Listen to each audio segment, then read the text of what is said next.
Angel Feliz. Angel Feliz he is in the Dominican Summer League. I wrote his report. I wrote, you know, a lot of these guys that are in the Dominican Summer League, they're like a box of chocolates. You never know what you're going to get when they come stateside, right? So he is a good frame. There's power. There's a good defensive shortstop in there. He's got good speed. But ultimately, we have to wait and see how it translates to coming stateside, because beating up on DSL competition is still professional baseball, but it's the lowest level of professional baseball. And I think that there is so much that goes on in those games that it's not dialed in. It's not crisp. It's a lot of errors and stuff like that. So I think on Feliz, he has all the tools and he's shown a little bit of contact. He's a good athlete. I think that he's someone that I want to invest in fantasy. And I think he's also someone that the Nationals can kind of use as they start to go forward into this opening a competitive window, because at points in 2024, they were a little bit of a competitive team. They're hovering around 500. So, you know, at that point, you know, with a seventh playoff spot, you go for it, right? So I think ultimately with Feliz is, if they are in that same spot, if they're a little bit ahead of schedule, do they move him? How do they handle him? Or do they just view him as one of the next pieces in the next wave of prospects?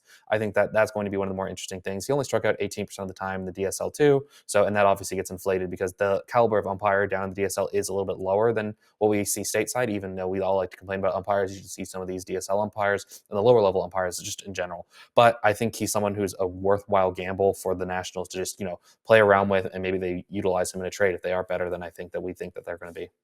Feliz has, I mean, looking across the board, it's average, if not above average, in every tool thus far.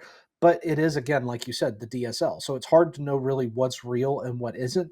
I, as a guy who has been known to scout the stat line before I look into footage, I mean, an 18% strikeout rate is pretty awesome. I'm pretty into that. I think that there are lots of assets that could become alleyways to fantasy relevance, but I haven't seen as much footage as you have, Reese. And so I'm looking at him as a very appealing lottery ticket, one maybe with like bright colors and bold font that say, you know, hey, scratch here, maybe scratch here. This has a pretty good chance of being pretty good and giving you some money, but of course it's lottery. We can't say for sure.